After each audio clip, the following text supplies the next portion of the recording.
Hey, what's going on, guys? Death by Cornnug here, and today I am going to be doing another story time. Later, I'm going to upload The Silver Bear, Chapter 4, but right now, because I have time to do both today, I'm going to do Total War, Chapter 3 today as well. So I'm going to go ahead and get into that. So here we go, Chapter 3. Mr. Ambassador, wake up, sir, please. Stromberg rolled over. The weak-bulbed bedside lamp was on. He closed his eyes against the dim light. "What the hell are you doing here Stromberg glanced at the watch on his nightstand. "At 3 in the morning. My God, man, where is Mrs. Stromberg?" "I knocked and she let me in, sir. When I sort of told her what was going on, she said to wake you myself. She was going to make some coffee for you. I said I could get someone from the staff, but..." "Never mind that, Hensley. What the hell are you waking me up for, to begin with? You know I've got that trade conference tomorrow morning at 9. This morning..." Stromberg yawned, found his glasses and put them on, at the same time running his spatulate fingers through his thinning gray hair. "Sir, it's an eyes-only message. You're going to have to decode it. It's direct from the president, not the secretary. But it's signed by him too, sir." "Oh, hell," Stromberg groaned. "Probably forgot to send somebody an anniversary card or something." "But, sir," the young cipher clerk insisted, the code is maximum priority. You've got to read it now." "Hensley," Stromberg said, trying to roll over between his blankets, then pushing himself into a sitting position. "You've got to learn one thing, young man. Nothing in the State Department ever happens that won't wait until morning." "Well, I shouldn't say that," he added as he started to come awake. "There's only one reason they send a message like that. And that's He reached over to the bedside table and grabbed a cigarette from a small jade box.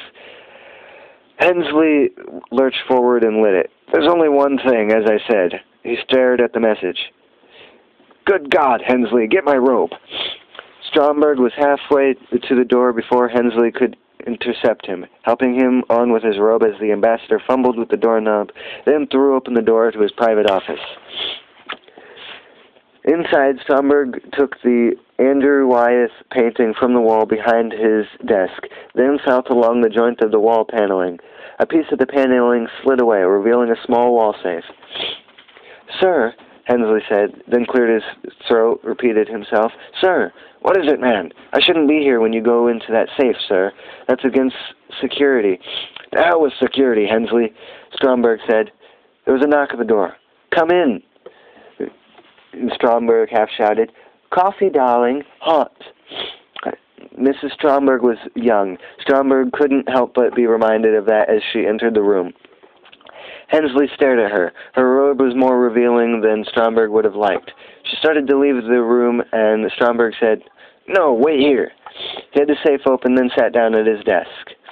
Looking at Hensley, he said, "Let's see that message again." "Here, sir," Hensley said. "Should I go now?" "No, wait.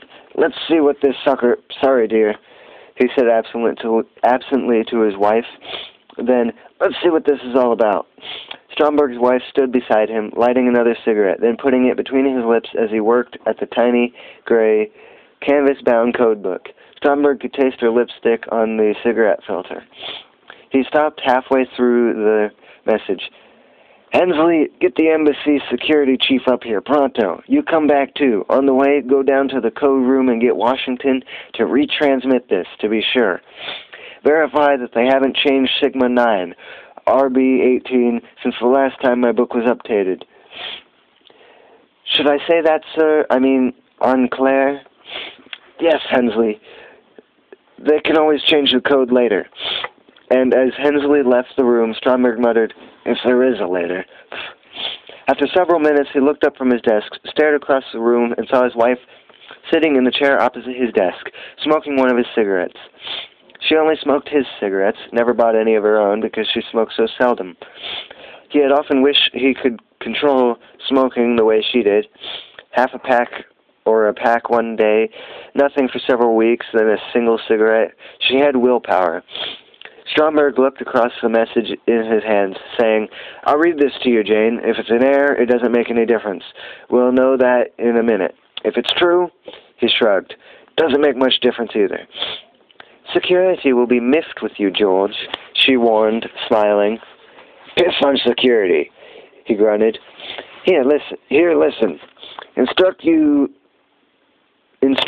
to advise Premier formally in person following. Ongoing Soviet invasion of Pakistan begun 0845 Washington time must be halted immediately. Troops must be withdrawn to Afghani border. United States views Soviet aggression in Pakistan as gross violation of Geneva Accords and threat to United States security. Stop. Severe international repercussions will result. The possibility of United States and other NATO power-armed intervention not ruled out. Word it tactfully but strong. George, end it.